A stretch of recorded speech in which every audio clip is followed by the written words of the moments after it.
What if Padme saved Anakin on Mustafar? Let's start the story as Anakin jumps at Obi-Wan, who sadly had the high ground, and cut down his former apprentice mid-air. Anakin falls to the gravel bank below, attempting to crawl up with his robotic arm to no success. Obi-Wan stands there in pain at what he had to do to his apprentice, his brother whom he loved with all his heart.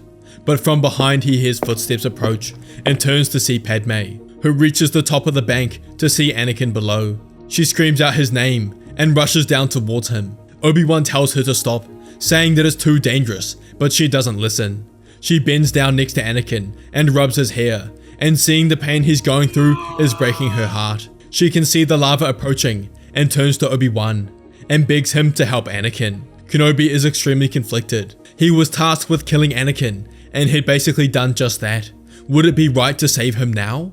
Padme's screams echo through his ear canals as he uses the Force to pull Anakin away from the lava safely up the bank so that in this timeline, he never burns. Padme follows, telling Anakin that it's alright, that he's safe. Anakin continues to groan in agony and pain, but Padme's presence has somewhat calmed his mind. Together, Obi-Wan and Padme carry Anakin back to her ship, and they take him to Polis Massa. But as Padme leaves her ship on the moon base, she feels her water breaking. The stress of the occasion was too much for her, and she begins labor. She and Anakin are taken to separate medical bays. Padme is assisted by the birthing droids, and she successfully gives birth to Luke and Leia. In this timeline, she doesn't die because Anakin is with them, and she has faith they can save him and bring him back to the man he once was. Meanwhile, in the other medical bay, Anakin is getting his limbs replaced with prosthetics, and now all of his arms and legs are droid components. Obi-Wan and Yoda stand outside, watching as Yoda wants to stop the repairs and let Anakin die for what he's done. But Obi-Wan tells Yoda he cannot let this happen. It wouldn't be the Jedi way to kill Anakin, and with Padme here, they now have a chance to bring Anakin back to the light. And if they're to defeat Palpatine, they will need his help. Anakin's surgery was longer than Padme's, and he was heavily sedated. But what he woke up to, he thought was a dream.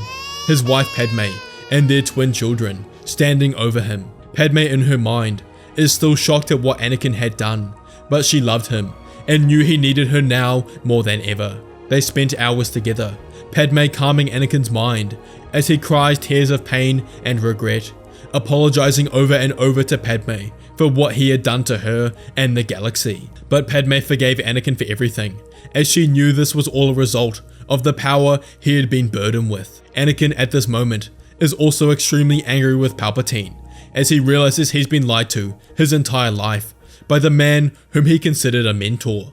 He did nothing but manipulate him and lead him down the dark path. Obi-Wan joined them at some point and apologized profusely to Anakin for what he had done to him, that he wished he explored another solution. Anakin felt some anger towards Obi-Wan, but after spending time with Padme and his children, most of the hatred had been drained from him.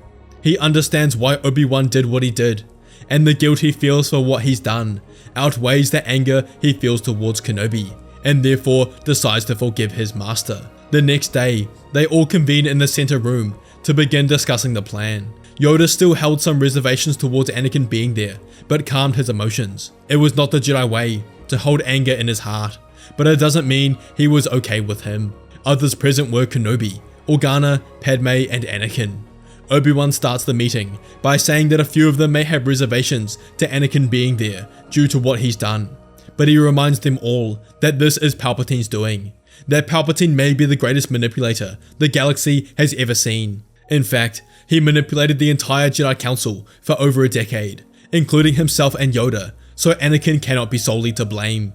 This resonates with everyone, and they continue the session. They all decide they can't attack Palpatine now, that the fact he has the clone army by his side means he's untouchable. But Padme speaks up, suggesting that if they can sever the control he has over the clones, then they might be able to attack before he permanently establishes his empire. They think about this as soon as Rex and Ahsoka enter the room, having made contact with Organa that morning. Rex tells them all the truth of the inhibitor chips to everyone, how they're implanted in the brains of every clone and were used to turn them against the Jedi against their will.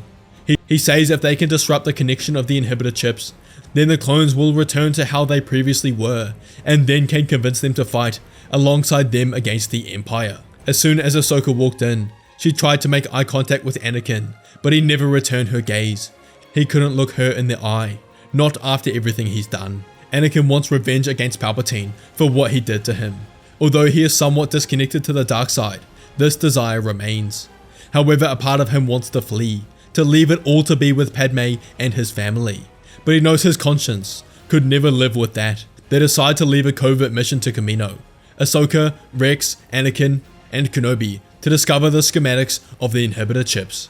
They all steal clone trooper armor, and Rex knew his way around the facility, and they decide to go through the personal quarters towards the science faculty. But as they do this, they meet up with the Bad Batch, who assist them in their quest, leading the way to where they think the plans are. They successfully get their hands on the inhibitor chip schematics and depart from Kamino without being seen. They decide to set up their base of operations on Organa's homeworld of Alderaan. They give the inhibitor chips to the royal scientists of Alderaan, who have been preparing for the plans to arrive. They build a device that can match the frequency in which the inhibitor chips work at. With this, the device uses advanced UV ray wave projection that can match the frequency used inside the inhibitor chips and overwhelm it with its higher energy, disrupting the inhibitor chip and eliminating its connection and releasing Palpatine's control over the clones. They do just this and test it on the Bad Batch for safe measure. It works, however.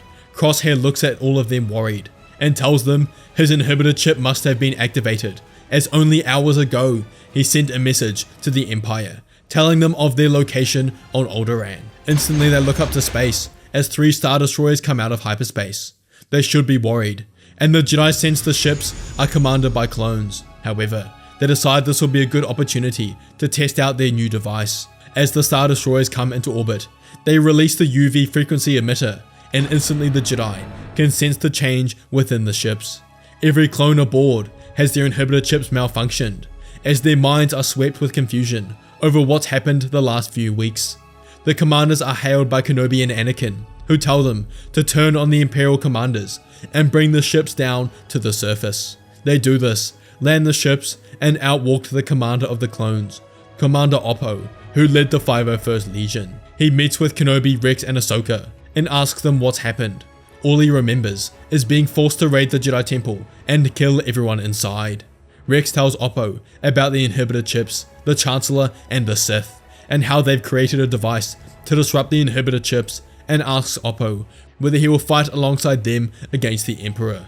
He agrees, and knows the 501st will as well, and they've successfully turned their first squad of clones. Together Obi-Wan, Yoda, Ahsoka, and Anakin start leading the 501st against other Imperial clone squadrons around the galaxy, detonate their inhibitor chip dysfunctioning device, and continue to recruit more and more clone squadrons to their side.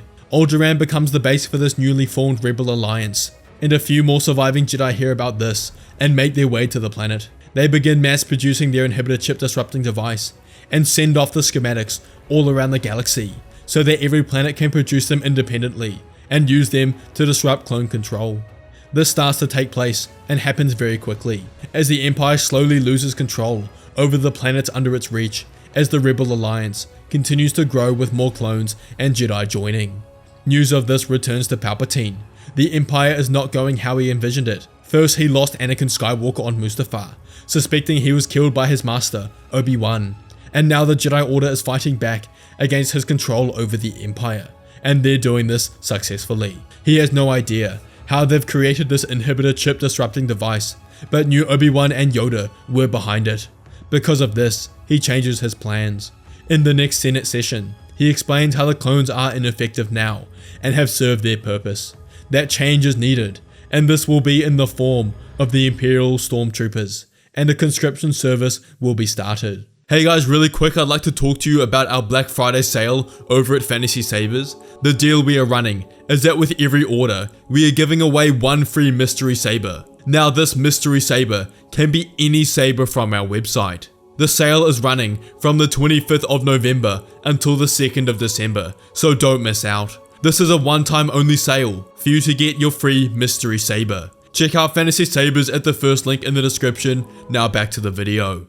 War broke out around the galaxy, and over the following months, Palpatine starts to phase in the real human army for his empire.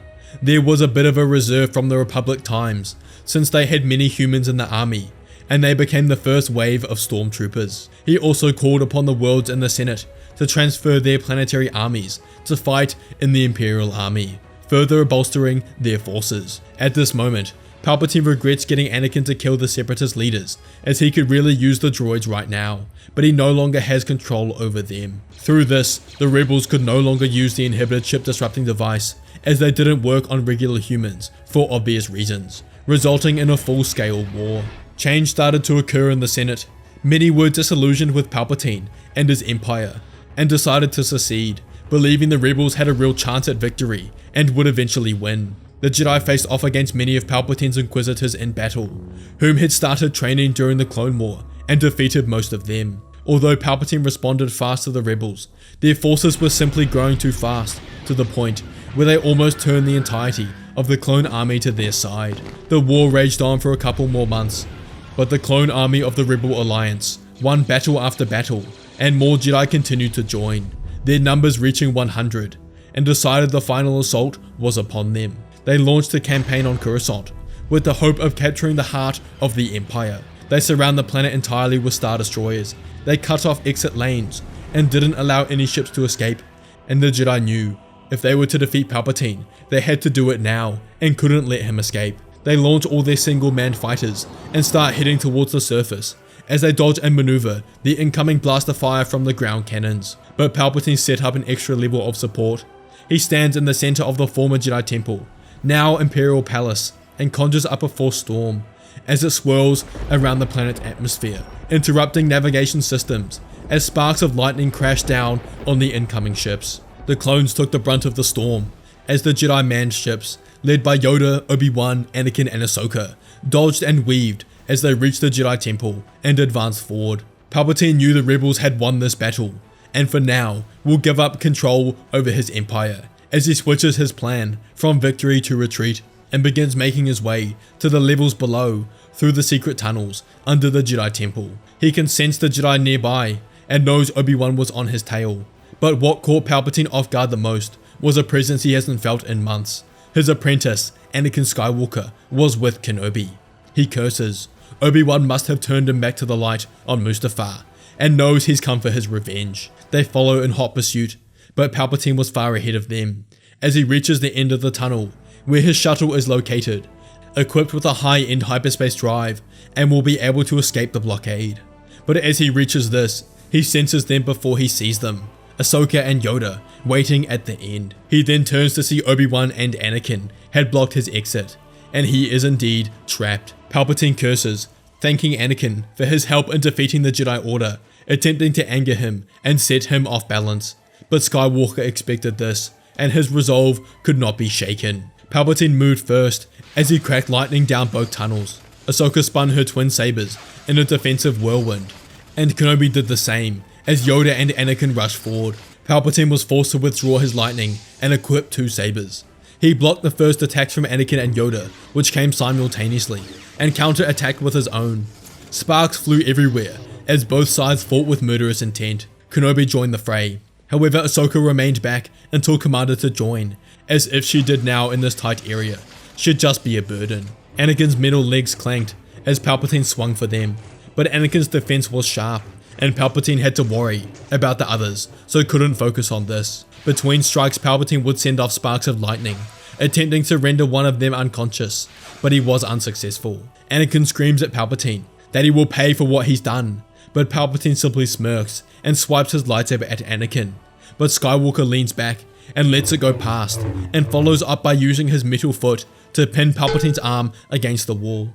The Sith tries to move it, but can't against the strength of the metal, and swings with his other side to chop the leg off, but Obi-Wan intervenes, blocking the strike and holding it in place, which left Palpatine completely open, and Yoda capitalized, thrusting his blade directly through Palpatine's abdomen and ending the Sith Lord's life. He slumped to the ground, and with his death, symbolized the Jedi's victory. They rushed up to the surface, where the Rebel Council, including Mon Mothma, Bail Organa and Padme, were already in the Senate, as the clones had taken control and had the Imperial bureaucrats in custody. The war was over. They had won.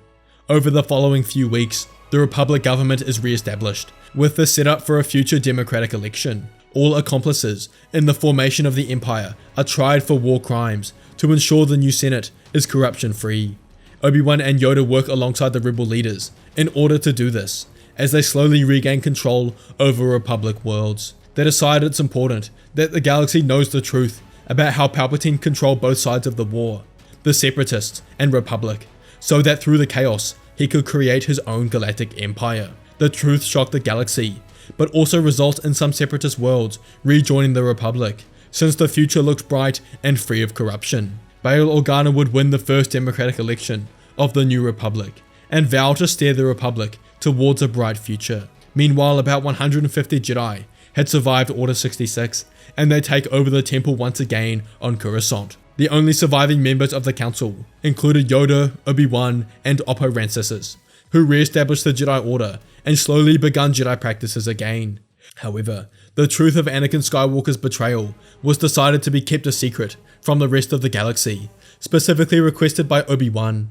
Anakin decided he would no longer be a part of the Jedi Order, that his priority in life now had to be his wife and children, since he had nearly lost them both. Padme feels the same as Anakin, and decides to give up her role as Naboo senator, and together they move to Naboo, to the Naberi Lake House, where they would raise Luke and Leia, and eventually welcome more children into the Skywalker family. Although the journey was rough, they were together, and had made it through the hard times. Anakin thanks Padme for saving him on Mustafar, especially after all he had done, and if she hadn't come to him on the lava bank and begged Kenobi to save him, then they would definitely not be in the position they're currently in, and he, Anakin Skywalker, the most powerful Jedi ever, owes Padme his life. If you enjoyed this video, you have to watch What If Anakin Had Brothers and Sisters, and What If Qui-Gon Survived and Dooku Never Turned. Don't forget to check out our Black Friday sale, where you get a free mystery saber with every order, so don't miss out.